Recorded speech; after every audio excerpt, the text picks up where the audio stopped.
नमस्कार धन्यवाद। हर दिन बिजी शेड्यूल, स्ट्रेस और लेज़ीनेस की वजह से हम अपनी बॉडी को इग्नोर करते हैं और सबसे पहला असर जो पड़ता है वो पेट की चर्बी पर। लेकिन टेंशन मत लीजिए, आज के डे 27 योगा चैलेंज में मैं आपको दिखाने वाली हूँ 10 मिनट का ऐसा सिंपल योगा रूटीन जिससे सिर्फ फैट लॉस होगा बल्कि आपकी बॉडी एनर्जेटिक और एक्टिव भी होगी। इसलिए वीडियो को एंड तक देखें लास्ट में, क्योंकि आखिरी तक मैं आपको एक बोनस टिप भी शेयर करूँगी जो आपके रिजल्ट को डबल कर देगी। यहीं से अपने आर्म्स को आगे की ओर खींचते हुए 4 time clockwise and 4 time anti clockwise करेंगे। उसके बाद अपने शोल्डर्स को 4 time clockwise and 4 time anti clockwise rotate करेंगे। ये जो वार्म अप होता है हमारे योगा आसन के लिए बहुत ही महत्वपूर्ण होता है।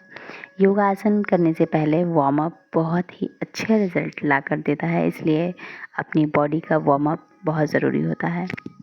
दोनों लेग्स को अपने आसन पर खोलते हुए चक्की आसन करेंगे। चक्की आसन के बहुत ही अच्छे प्रभाव पड़ते हैं हमारी बॉडी पे। पेट की चर्बी को कम करता है, वेस्ट और एब्डोमिनल एरिया को टोन करता है, डाइजेस्टिव सिस्टम को स्ट्रांग बनाता है, कॉन्स्टिपेशन, गैस और इंडाइजेशन में मदद करता है। इसलिए इसको 4 time clockwise and 4 time anti clockwise rotate करेंगे और यहीं से हम अपने घुटनों के बल बैठ जाएंगे। करेंगे उत्सासन।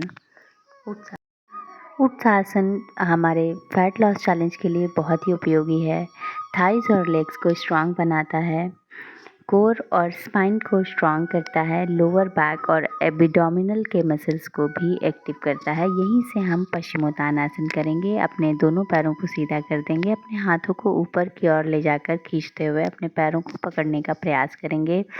इसकी जो संपूर्ण स्थिति होती है, अपने माथे को घुटनों से लगा देना, बट आप अपनी बॉडी के क्षमता के अनुसार। यहीं से अर्धमत्स्येंद्रासन करेंगे। एक पैर को बिल्कुल सीधा, एक पैर को फोल्ड करके थाइस के पास रखेंगे। एक आर्म्स आपके बिल्कुल पीछे रहेगी और दूसरी आर्म से अपने घुटने को अपोजिट दिशा में दबाएंगे। स्पाइन और बैक स्ट्रॉन्ग करता है, स्पाइन फ्लेक्सिबल बनती है। इस आसन को सेम क्रिया दूसरी ओर से रिपीट करेंगे। ऊपर से फिर से पश्चिमोत्तानासन करेंगे।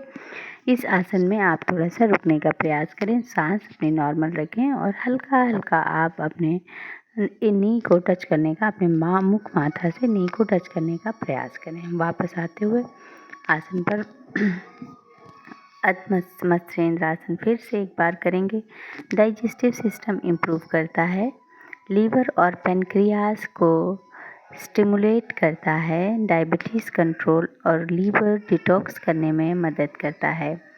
इसका आपने दोनों ओर से करना है। किडनीज, बॉडी डिटॉक्स और हार्मोन्स बैलेंस करने में बहुत ही उपयोगी आसन है। अपने आसन पर लेट जाएंगे और क्योंकि हम ये फैट लॉस योगा चैलेंज कर रहे हैं, इसलिए हमारा पूरा फोकस है आप लोअर कोर मसल्स पे। तो हम अपने पैरों को 30 डिग्री तक ऊपर ले जाएंगे धीरे धीरे और धीरे धीरे ही नीचे लाएंगे। इससे बहुत ही अच्छा आपका कोर मसल्स पे और एप्स को बनाने में मदद मिलती है। यहीं से हम करेंगे सेतुबंध आसन। सेतुबंध आसन अपने पैरों पे सारा वजन रहता है और हाथों से एड़ियों को पकड़कर पूरी बॉडी को ऊपर की ओर उठा देते हैं। बैक और स्पाइन स्ट्रांग बनता है, लोअर बैक पेन और स्टिफनेस को दूर करता है, थायराइड के लिए बहुत ही उपयोगी आसन है। यहीं से हम धनुरासन करेंगे। पेट के बल आसन पर लेटकर अपने पैरों को पकड़कर पूरी बॉडी को ऊपर की ओर उठा देंगे। आपका बॉडी का पूरा बैलेंस आपके पेट के ऊपर रहता है। बॉडी की बहुत ही नेचुरल तरीके से मसाज हो जाती है, जिससे पेट के जो पाचन तंत्र हैं वो मजबूत हो जाते हैं। डाइजेस्टिव सिस्टम इम्प्रूव होता है। कॉन्स्टिपेशन और एसिडिटी के लिए बहुत ही फ़ायदेमंद आसन है। उसके बाद हम प्लैंक पोज करेंगे। प्लैंक पोज जो इस चैलेंज में हम बार बार रिपीट करते हैं, इसका मकसद यही है कि हम जैसी बॉडी इमेजिन करते हैं 30 डे योगा चैलेंज में, वैसी हम इसे हासिल कर पाएँ। और इसके बाद हम अपने हाथों पर बल देते हुए प्लैंक पोज में पूरा वजन आपके पैरों के पंजों और आर्म्स पे रहता है। देखेंगे सामने की ओर, बॉडी को एक लाइन में रखेंगे और इसमें रुकने का प्रयास करेंगे। ब्लड सर्कुलेशन इनहेंस करता है और आपके हार्ट और ब्रेन को फ्रेश ऑक्सीजन ब्लड सप्लाई भी करता है। इसलिए जो भी योगासन आप करेंगे उनको अपनी बॉडी के अकॉर्डिंग खींच तान कर करें। इसके बाद फिर से धनुरासन करेंगे। मेरी बेटी मेरा सपोर्ट कर रही है। अगर आपके बेबीज़ हैं और मॉम्स ये वीडियो देख रहे हैं तो बिल्कुल भी आपके बच्चे बाधा नहीं होते हैं, उनके साथ योग करिए, जिससे उनको भी मोटिवेशन मिलेगा और आप भी एक फिट बॉडी पाएंगी। बच्चे आपके साथ सीखेंगे, इससे बड़ी बात और क्या हो सकती है। मैं आप लोग के लिए ये बनाती हूँ तो आप लोग कर भी सकते हो।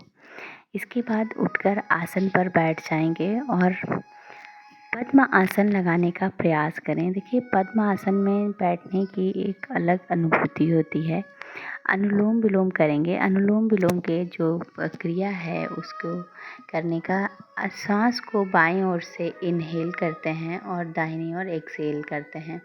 ये जो अनुलोम विलोम बाएं ओर से स्टार्ट करते हैं, इसके जो फ़ायदे हैं बहुत ही इफ़ेक्टिव फ़ायदे हैं। फ़ैट लॉस के लिए, मेंटल हेल्थ के लिए, नींद ना आने की समस्या, स्ट्रेस और एंजाइटी को कम करता है, नर्वस सिस्टम को काम, माइंड को रिलैक्स करता है, लंग्स भी आपके स्ट्रॉन्ग होते हैं, ब्रीदिंग कैपेसिटी को बढ़ाता है, अस्थमा, साइनस और एलर्जी में फ़ायदा देता है, ब्लड प्रेशर कंट्रोल में रहता है, हार्ट और ब्लड सर्कुलेशन को बैलेंस करता है। इसलिए अगर आप बहुत ही किसी प्रॉब्लम में हैं या जो भी है कि आप एक्सरसाइज योग को ना कर पाएँ तो आप अनुलोम विलोम, भ्रामरी प्राणायाम ये सब ज़रूर करें। इनमें कोई मेहनत और ताकत नहीं लगती है। आप अपने बेड या चेयर जहाँ भी बैठकर आराम से कर सकते हैं। ब्रेन को एक्टिव करता है। उसके बाद हम करेंगे ओम चैंटिंग की प्रैक्टिस। आप सभी लोग जानते हैं कि ओम की चैंटिंग कितनी पावरफुल है। ओम अपने आप में बहुत ही पावरफुल शब्द है। अगर आप इसका 10 मिनट, 5 मिनट, 2 मिनट, 1 मिनट आप जितना कर पाएँ, जितना आप देखिए एक बार स्टार्ट करना मुश्किल होता है। अगर आपने इनिशियल स्टेप ले लिया तो फिर आगे अपने आप होता जाता है। स्लीप सोल्यूशन को बेहतर बनाता है। रात को ओम चैंटिंग से माइंड रिलैक्स होता है और नींद गहरी आती है। जिनको भी नींद ना आने की समस्या है वो लोग ओम की प्रैक्टिस ज़रूर करें। लंग्स ब्रीथिंग में भी बहुत बेहतर होता है। हार्ट हेल्थ के लिए बहुत अच्छा है। एनर्जी बैलेंस होती है। पेन रिलीफ का सॉल्यूशन है। ओवरऑल पॉजिटिविटी सॉल्यूशन है। दोस्तों, आपने आज आसन आपको ज़रूर हेल्प करेंगे। और जाते जाते स्पेशल टिप, अगर आप चाहते हो कि योगा का रिज़ल्ट डबल हो तो प्रैक्टिस के तुरंत बाद 5 मिनट डीप ब्रीथिंग या ओम चैंटिंग ज़रूर कीजिए। इससे आपके शरीर को शांति मिलेगी और बॉडी योगा के पॉजिटिव रिजल्ट्स को एब्जॉर्ब कर लेगी। ये डीप स्लीप है, योग निद्रा पोज है। इसमें लेटने से आपको डीप स्लीप आती है। इसका जो लेटने का तरीका है, अपने आसन पर लेट जाएं और पूरी बॉडी को ढीला छोड़ दें। आपस में दोनों अंगूठों को मिलाकर पैरों को बाहर की ओर खोल दें। हाथों को 4 से 5 इंच की या 8 इंच की दूरी पे लूज छोड़ दें। मुख माथा बिल्कुल ढीला, कंधे बिल्कुल ढीले, बॉडी ढीली, पूरा शरीर एकदम ढीला।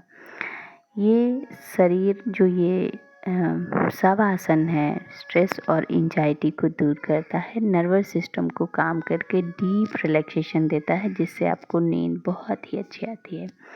नींद सुधारता है, माइंड को फ्रेश बनाता है, थकान, टेंशन, दिन भर की थकान को ये चुटकियों में गायब कर देता है। ओवर थिंकिंग को कम करता है। जो लोग सोचते हैं और सोचते ही रह जाते हैं, उनके विचार थम जाते हैं।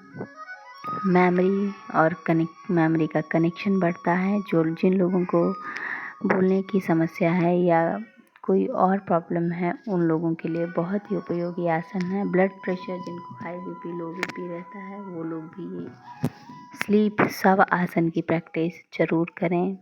स्ट्रेस रिलेटेड हेल्थ इशू में हेल्पफुल है और बहुत ज़्यादा मददगार साबित हो सकता है अगर आप सही से डीप स्लीप की प्रैक्टिस करें तो। इमोशनल हीलिंग, नेगेटिव इमोशनल गुस्सा, चिंता, उदासी रिलीज़ करने में मदद करता है। योग निद्रा की प्रैक्टिस करिए। बस आज के लिए इतना ही। अपना ख्याल रखिए, हेल्दी रहिए और योग को अपने दिन का हिस्सा बनाइए। अगर आपको ये जानकारी उपयोगी लगती है तो हमारे चैनल योग सुकून विद रितु को शेयर कीजिए, सब्सक्राइब कीजिए और कमेंट करके मुझे ज़रूर बताइए।